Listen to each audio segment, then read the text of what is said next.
E aí tem uma equipe de atendimento, né, que passa o atendimento, a solicitação para o engenheiro clínico, e esse manda para o executor. Se ele puder executar imediatamente, né, não tem problema, vai estar tudo certo. Se não, ele vai precisar de autorização de algum material. Aí, esse é mais um ator, o gerente de engenharia clínica, que vai autorizar ou não, e aí eu posso, de repente, ter, né, que mandar para serviço externo, aguardar material, né, e assim por diante. Então, eu tenho todo um ciclo até que, né, a ordem de serviço fica pronta e eu consigo do usuário a ordem de serviço concluída. É muito simples, efetivamente é muito simples, e fazer isso daí funcionar não é difícil. É só, né, importante a gente tentar entender, porque aos poucos eu consigo olhar as trajetórias, e batendo o olho nas trajetórias eu vejo onde é que tem problema, onde é que não tem problema, né? Então, para o gestor hospitalar, isso daqui é uma ferramenta fundamental, né? Então, por exemplo, o mais fácil seria esse: abre a ordem de serviço, vai para o engenheiro clínico, passa para o técnico, ele termina, ele faz o serviço, acabou. Esse é o que a gente chama de caminho feliz, não é? De repente não dá, às vezes eu preciso voltar, não é para esse grupo, é para outro, aí vai para outro, até que ele fala, bom, até ele está concluído, né? Então, eu consigo medir através, né? Somente olhando as trajetórias e olhando os tempos, eu posso ver que tipo de atividade que foi feita, com quem que estava, quanto tempo está demorando, né? Eu tenho informação técnica da equipe, quem é que está fazendo e por quê, né? E eu tenho a informação de custo, porque isso tudo fica armazenado, cada ordem de serviço fica armazenada. Então, é um sistema em software livre, plataforma web, ele foi desenvolvido pelo SEB com financiamento do governo, é padronizado, né? E é um banco de dados de engenharia clínica unificado que vai permitir o inventário do parque com nomenclatura padronizada e ordens de serviço também com padrão de fluxos de estados, permitindo você comparar, né, o gerenciamento em diferentes estabelecimentos. Esse é um software, né, que a gente entrega gratuitamente, e ele é baseado numa estrutura, né, em que eu tenho, né, basicamente essa estrutura fica, né, eu tenho cada um dos estabelecimentos de saúde, vou mandar as informações para este ponto, né? Então eu tenho a possibilidade de ter agências como a Anvisa, né, o Ministério da Saúde, olhando o que tem em cada um desses lugares aqui, se vai ou não financiar mais equipamentos, se está tendo manutenção adequada e, portanto, verificar o estado de como que está a saúde dos equipamentos no Brasil. Não é? Muito bem. Então, ele é replicável, tá? Robusto e utilizável via web. Né? Então, ele é sem custo para os estabelecimentos de saúde públicos. Ok? E também os filantrópicos, desde que haja um acerto entre... é simplesmente um convênio com a Unicamp. Ok? Então, ele vai permitir disseminar um padrão de nomenclatura em engenharia clínica, gerenciando o parque tecnológico o mínimo possível de custos. Na verdade, sem custos inicial, né? Você só precisa de ter um equipamento ligado à internet, uma pessoa que saiba manipular o sistema no estabelecimento de saúde. Okay? Então, só para entender, né? Eu tenho um sisteminha como esse, eu consigo olhar, né, praticamente todos. Eu tenho uma trajetória num determinado local, em que 99,7% dos equipamentos vão para esse cara aqui. Por quê? Por que não é 100%? Porque eu posso, né, simplesmente rejeitar. Olha, esse equipamento não deve ser consertado aqui, volta para trás. Né? Mas desses 78% vão para serem executados, 62,9% são executados em praticamente 0 dias. E aí você conclui tudo em 2 dias, porque pode demorar um pouco nessa fase aqui. Né? Então esse daí é quase que o caminho feliz, como a gente diz. Né? Agora, se depender de vir o equipamento para algum lugar, depender de mais alguma coisa, agora eu já estou demorando mais tempo. Né? Vai demandar problemas aqui. E eu posso ter uma trajetória ainda mais difícil quando a gente olha, né? E tem que comprar material, serviço público, isso é terrível. Né? Ou eu tenho que ter serviço externo. Nós estamos falando aqui, ó, de 32 dias, geralmente, para você ter a conclusão do serviço. Né? Bom, então, essas duas foram abordagens, né? Essas abordagens foram aquelas rápidas, né? Na área de... são áreas de engenharia que a gente pode comentar. Eu queria passar para vocês agora uma experiência pessoal, né? Que é o desenvolvimento de um equipamento de ultrassonografia que nós estamos fazendo com financiamento do Ministério da Saúde. Era um projeto de longo prazo, né? Pensado há bastante tempo, visando, né, o domínio da tecnologia. Tem apoio do Ministério via o Fundo Nacional de Saúde e a FINEP, num primeiro momento, e o apoio pré-aprovado do BNDES para fazer a fase principal, que é pegar aquilo que é desenvolvido na universidade e transferir para o Complexo Industrial da Saúde. Né? Então, a coordenação está lá comigo, lá na Unicamp, né? E eu tenho colegas da USP, na Poli, na Faculdade de Filosofia, Ciências e Letras de Ribeirão Preto, na UFSCar, na UFRJ, na Universidade Tecnológica Federal do Paraná, no INCOR, né? E também no Instituto de Pesquisas de Eldorado, que é ali do lado da Unicamp. Né? São 13 docentes e pesquisadores, mais vários estudantes de graduação, mestrado e doutorado, além de uma equipe de pelo menos uns 20 profissionais desse instituto, pelo menos. Né? Muito bem. É um equipamento de altíssimo nível de complexidade, abrange diversas áreas de competência, eletrônica analógica, eletrônica digital, fabricação de circuitos integrados, né? Firmware, que é o software embarcado, aquele programa embarcado dentro de uma placa de circuito impresso, né? Softwares, aplicativos, hardwares de diversos aspectos de mecânica e até mesmo de design, para deixar o aparelho bonitinho. Né? Ele tem uma integração de vários setores industriais, convergindo todas para o Complexo Industrial da Saúde. Né? E o mais importante no caso do equipamento de ultrassonografia, que é um equipamento de imagem médica, que essa área de imagem médica é dominada praticamente pelos players internacionais.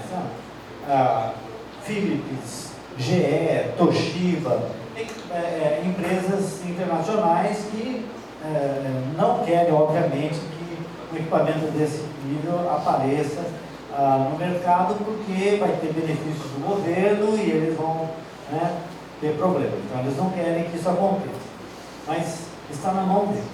Se a gente conseguir, né, um equipamento nacional competitivo economicamente, ele vai permitir que o país economize aí por volta de 100 milhões de dólares por ano, que é o que a gente gasta só com a compra de equipamentos e a manutenção de equipamentos de ultrassonografia no país. É mais ou menos 100 milhões de dólares por ano.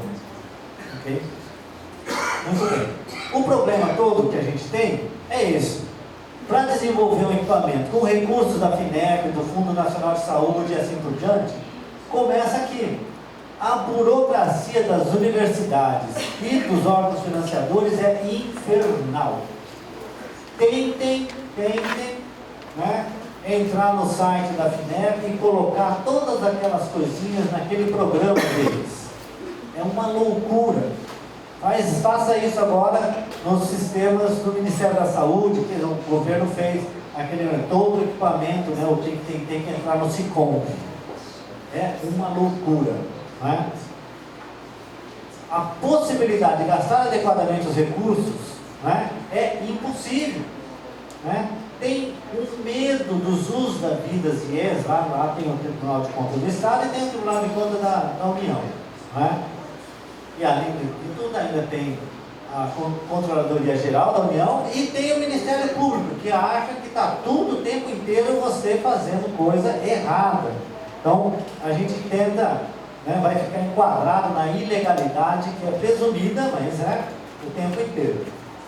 Eles têm dificuldade de entender que pesquisar para inovar ou não envolve riscos. Quase nunca você sabe exatamente o que você precisa lá no início, quando você submeteu 2, 3 anos atrás o seu projeto, e que agora não tem mais aquela tecnologia que você tinha pensado, você está fazendo uma outra coisa agora. Você tem que pedir autorização para eles para modificar alguma coisa que você queira, certo? Então, inovar, né, que é básico você ter constantes alterações de rumo, num ambiente como esse, é muito difícil. É muito difícil. Ok? Muito bem. Às vezes, o organismo demora 12 meses para você poder, né, fazer aquilo que você tinha pedido. Né? E às vezes você já não consegue mais, porque já não tem mais aquele equipamento que você tinha pedido para comprar no mercado. Okay? Dificuldade de entendimento por parte da burocracia, dos órgãos financiadores e das universidades sobre as leis que existem. Né? A FINEP não quer aplicar a lei da inovação para entidades, para universidades. Ela fala, não vou aplicar, não vou usar. Né? Tem que ter uma empresa, só para a empresa. Né? E às vezes você não consegue, você ainda está numa coisa que você não pode ser desse tipo. Né? Ela não quer, a lei permite, mas ela não vai implementar a lei. Né? Pesquisa e desenvolvimento visando o domínio de tecnologia e inovação de produtos e processos para a saúde ou para qualquer outro setor, não é a mesma coisa que construir estrada. Não é a mesma coisa. Né? Então a gente não pode controlar a pesquisa do mesmo modo, né, que se busca controlar a construção de estradas. Isso precisa ser mexido, isso precisa ser pensado, discutido, né, para ser mudado alguma coisa. Né? A Lei 8666, aquela que acima de R$8.000, lá no Unicamp é assim, qualquer coisa acima de R$8.000 você tem que licitar. Fora, aí você tem que pedir o parecer da PG, Procuradoria Geral. Mesmo que seja 8.010, acabou, 8.100, você tem que licitar. Ok? Então, é difícil, o pessoal exagera e a gente fica sem poder fazer a coisa andar. Né? Então, uma coisa que você podia comprar em 3 dias, demora 3 meses, 4 meses para você comprar. Certo? A legislação sobre inovação é boa? Né? Então, são os meus vários porquês aqui. Né? Se ela é boa, por que ela não é aplicada de forma adequada? A outra questão, por que os organismos governamentais ficam presos a portarias e regulamentações e não aplicam a lei? A lei é clara, é simples, faz isso pode, isso não pode, isso pode, isso não pode. Aplica a lei. Não, agora eu vou regulamentar, e aí tem as interpretações daqueles que fizeram as portarias para que a coisa aconteça. Porque ele está olhando lá, o enlatadinho depois, desculpa falar, do Tribunal de Contas e fala assim, deixa eu ver, você comprou o equipamento Dell e você tinha dito que era Apple. Não pode. Não é? Por exemplo. Por que não se permitem modificações de rumo durante o desenvolvimento sem prévia aprovação das agências? Eu mostro por que, gente, olha, eu tive que fazer isso e não isso, por causa disso, disso e disso. Se eu fizer coisa errada que não conseguiu atingir o objetivo lá no final, me pula depois. Mas não, né? Então a pergunta é inerente ou não é, no processo de inovação e de pesquisa, mudança de rumo? É inerente ao processo, né? Por que as agências demoram tanto para responder às nossas necessidades de alteração, já que está sendo obrigado? Por que demora meses para assinar uma autorização? E enquanto isso, o meu órgão que está com o meu dinheiro parado lá fala assim: não tem autorização, não pode gastar. Mas o dinheiro está aí, não pode gastar, enquanto não vem a autorização. Fica ali na minha mão, fica parado o dinheiro, né? E o projeto não anda. Então a burocracia universitária, para mim, ela é muito lenta. Pelo menos 3 meses, se o setor jurídico deve parecer um tempo menor do que um mês, né, para acontecer alguma coisa adequada. O mesmo tempo pode demorar para se assinar um convênio, um apoio puramente governamental, porque tem que passar por inúmeras comissões e até chegar lá no conselho universitário, até chegar para o advogado, né, e assim por diante, até chegar no reitor. Então imagina o tempo para apresentar projetos como o meu, que tem 5 universidades, o Instituto do Coração e mais o Instituto de Pesquisas Eldorado. Vocês imaginam como que foi a minha vida para fazer esse negócio, né? Então, a minha pergunta final: é possível inovar no Brasil? Eu posso dar uma resposta otimista ou pessimista. A pessimista, né, é a seguinte: é não. Ela é não. Ela não, se os mecanismos de financiamento e controle continuarem com as mesmas amarras institucionais que nós temos atualmente. Certo? A resposta otimista é sim, nós temos potencial humano, tem capacitação cada vez maior de fornecedores de peças, insumos, equipamentos que permitem domínio da tecnologia e desenvolvimento de novas soluções para disponibilizar essa tecnologia para a saúde, né? Agora, há necessidade urgente de todos os atores desse sistema sentarem na mesa e discutirem, buscarem soluções, né, para que, se a legislação vigente não é adequada, que ela seja modificada. Se ela é adequada, sejam feitos mecanismos que permitam as modificações todas que a gente está tratando aqui. Tá? Então, essa é uma experiência que ainda está em andamento, né? Acabei de ter, depois de 1 ano, uma autorização para fazer uma viagem que a gente precisava, certo? Há 1 ano atrás. Demorou 1 ano para que eu tivesse esse negócio autorizado com a assinatura do reitor. Ok? Muito obrigado, né, pela atenção.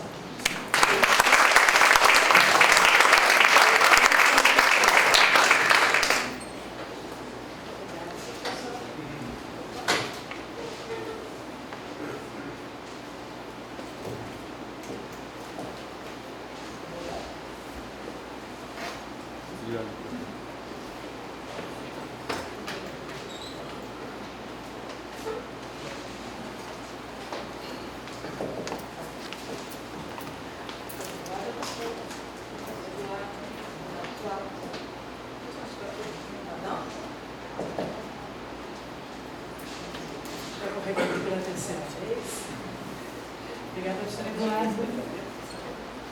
Agora chamar aqui então o professor Calixto. E algumas informações então sobre o professor Calixto. O professor Calixto é formado em Ciências Biológicas pela Universidade de Brasília e a formação dele tanto em mestrado e doutorado na área de farmacologia. Um curso na faculdade da Universidade Federal de São Paulo e outro na USP. Na USP, ele foi um dos criadores do departamento de farmacologia e também da pós-educação, sendo que a farmacologia hoje na USP é um dos cursos da USP com conceitos sérios. E a gente sabe que deve muito a isso ao professor Calixto. Né? Toda a sua trajetória na USP foi sempre dedicada à orientação de alunos de graduação e pós-graduação. Teve sido bastante rico no contato sempre em diferentes comissões, e agora é professor titular E agora, no início de 2013, ele resolveu se aposentar, ele é professor da USP aposentado, mas ele também continuou bastante ativo em todas as suas ações, e além de ser membro da Academia Brasileira de Ciências e ser pesquisador do CNPq, ele é atual diretor do Centro de Inovação e Ensaios Pré-Clínicos, que eu acredito que é o que nós vamos citar principalmente hoje aqui. Então, a palavra sobre a lista.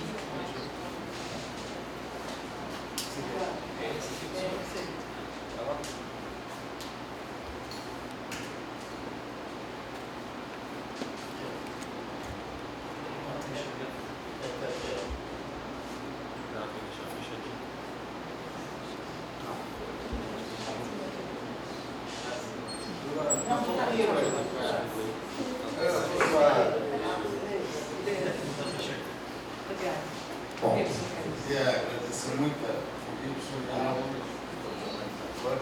eu coloquei um título grande tentando ver se eu conseguia entender que era o que tratava o evento, e por isso eu vou falar uma coisa bastante simples para que vocês possam acompanhar. Bom, todos aqui podem lembrar que nossos avós, a idade média de vida era mais ou menos 40, 50, 55 anos, e até a Segunda Guerra Mundial era menor ainda. O que fez a qualidade de vida e o aumento da expectativa de aumentar no mundo foram vários fatores. A gente pode colocar evidentemente toda a questão da higiene, a cidade, a água, mas sem dúvida nenhuma, se não fosse a área de medicamentos e vacinas, nós estaríamos muito distante de onde a gente chegou até os dias de hoje. E isso é uma revolução que não tem tanto tempo. Vamos ver, mostrar uma área recente no mundo, tá? E que é um problema que ataca principalmente a diferença dos países ricos e dos países pobres. Além das guerras e dos armamentos, essa é a área que mais separa os dois mundos. É o mundo que desenvolve e o mundo que não desenvolve. E o mundo que desenvolve tem a maior arma que tem hoje no mundo é ter medicamento. Mata todo mundo no Brasil, em qualquer país, se você cortar o fluxo de medicamento, a importação de medicamentos, é uma questão que é muito mais. Hoje aqui nessa sala, provavelmente, se eu cortasse o medicamento aqui dentro, várias pessoas não poderiam sobreviver. E isso é um problema que é o grande poder que está atrás das grandes guerras, e que é manipulado em planeta. Então, hoje você pega os medicamentos do mundo, eles têm 4 partes, né? Os sintéticos, que é a grande indústria farmacêutica, os de origem da natureza, onde está a nossa biodiversidade, aqui, ó, aqui tem mais ou menos 60%, aqui tem mais ou menos 40%. Essa é a briga que tem na biodiversidade do mundo. Grande parte é água, grande parte é esse domínio dessas riquezas que estão aqui. Essa área aqui é uma área que tem aproximadamente 60 anos. Ela nasceu na Europa, particularmente na Alemanha, e migrou para os Estados Unidos. Os Estados Unidos hoje é o hegemônico da produção de medicamento no mundo e com as maiores empresas transnacionais. Entretanto, se a gente pegar medicamentos, eles nasceram de plantas. Por muitos e muitos e muitos anos, a população do mundo, aqui está um exemplo do ópio, né?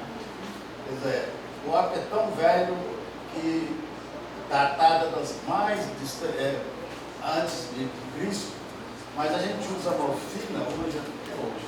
Quer dizer, o melhor analgésico que a gente tem é aquele que começou antes de Cristo. E a gente já tem ópio hoje derivado de plantação, é a terra para Afeganistão, toda aquela questão do Afeganistão é a produção desses produtos. A gente tem também esse sintético. Então, isso está mostrando, né? Olha, só em 1806, 2000 anos já eram usados, só aqui que se isolou. Esse é um dos primeiros medicamentos que se conseguiu passar da planta e colocar no plástico, que é a industrialização. Né? Então, esse é o problema. O ópio também deu outro medicamento, que é a codeína, que seria o antitussídico, que é muito importante, né? E deu um terceiro. Então, se fosse uma indústria farmacêutica, uma planta famosa, essa aqui é uma dispatótica. Né? Então, isso significa o quê? Que o mundo, apesar de todo o progresso, tudo que a gente conhece de desenvolvimento não tem mais de 60 anos na área de medicamento. Agora, esse aqui é um exemplo importante. Esse aqui é o salgueiro. Para quem não acredita, a maior fonte de malária era na Europa. A Inglaterra era o maior foco de malária do mundo. E lá, essa planta que tem aqui também, chorão, era uma grande planta para tirar, e tirava o sintoma, que era, tinha da salicília, dessa casca, e tirava o sintoma. Então você vê, nós estamos falando 100 anos antes de Cristo, né? O antipirético, daqui, tudo no ano do século XVII, 1800 se isola a salicina, né? E isso é o primeiro processo de tirar dessa planta aquilo que se curava para melhorar o sintoma da malária. Depois se faz o ácido salicílico, é uma pequena transformação, até que eu vou falar mais tarde, se faz aqui a primeira patente do medicamento, o primeiro medicamento sintético, que é aspirina, que é só colocar um radical ácido aqui, aspirina chama AAS, ácido acetilsalicílico. Isso foi feito. Isso deu uma empresa farmacêutica maior do mundo, a Bayer. A Bayer é a função da aspirina. É uma das maiores do mundo. Ela nasceu depois. Agora, sabendo isso aqui, aí vem o dono até aqui a ciência era muito igual a outros países. Veio os anos de 70, 80, surge a biologia molecular e vem a pergunta: como que age a aspirina? Será que tem um local? Aí descobriram uma enzima específica dessa cistercinase, né? Ela inibe, e a indústria farmacêutica usou esse álcool para criar umas dezenas de medicamentos. São os analgésicos, todos esses de toma aqui, de toma, né? E depois surgiu uma outra enzima, que é a cistercinase 2, que deu origem a outros analgésicos. Então, das plantas a gente chegou a isolar, chega nos receptores e chega na indústria farmacêutica. Aqui, esse é o desenvolvedor aqui. Esse Fats Hoffman, na verdade, ele era funcionário da empresa, que tinha um grande traumatismo e a salicina era muito tóxica. O que ele fez foi aquela esterificação. Nós estamos aqui, essa é a primeira patente que deu origem à indústria farmacêutica, né, que surgiu até aqui. Nós estamos na Alemanha. Então, o berço da indústria farmacêutica mundial é a Alemanha. Depois a guerra mudou essa questão. Nós surge a Alemanha e surge aqui, então, uma das maiores conglomerados farmacêuticos do mundo. Uma única molécula fez a Bayer. Outra história muito bonita é essa da cannabis, né, que é uma discussão enorme, hoje se libera, não libera. Essa, 2.700 a.C., já era conhecido, e ninguém sabia o que fazia esse efeito euforizante da maconha. Isso veio há pouco mais de 60 anos, aqui em Israel, descobre o THC. Olha aqui, a distância que está aqui daqui. Veja que, descobrir isso aqui, vem a pergunta seguinte: bom, se esse produto me faz bem, eu tenho que ter um receptor no meu corpo, porque eu tenho que ter uma substância igual a maconha. Claro. Aí vem a biologia molecular e descobre esses receptores, né? E aonde estão no cérebro, está perifericamente, receptor de canabinoides. E se eu tenho receptor, eu tenho alguém para estimular. O meu organismo deve produzir uma coisa igual a maconha. Aí descobre esses ácidos aqui, que são a substância. Conhecendo isso aqui, o que eu posso fazer? Eu posso agora fazer medicamentos. Eu posso inibir, produzir esses compostos aqui. Então, provavelmente, se eu tenho isso aqui no organismo, eu tenho que, a maconha não faz nada mais de a morfina e outros mais do que modular esse sistema. Então, hoje, já tem vários medicamentos, um entrou no mercado no ano passado, por abastecimento, 2 anos atrás, teve que sair, que é óbvio. É, então, uma questão importante. Por que dói na mente? Você não tem depressão. Analgesia, maconha é excelente analgésico, você tem a substância. Então, esse entendimento é uma ciência que a gente não faz. Ciência de primeiro mundo que eu vou discutir. Né? E aí, ó, aí vem a química. quem é químico, eu não sei, mas até então você não falava em química. A única química que tinha era isolar um produto e eventualmente caracterizar. Os primeiros medicamentos de síntese é o barbitúrico, substância para anestesia. Anestesia, para quem não sabe, até então não tinha anestesia. Você arranca dente, você fez cirurgia, você tinha que suportar. Tá? Esse aqui, ó, Fischer, alemão, também, 1903. Já estamos um pulo agora, veja que toda essa parte sintética começa do século XIX. Nós caminhamos anos e anos sem fazer, conhecer isso aí. Esse outro produto, outra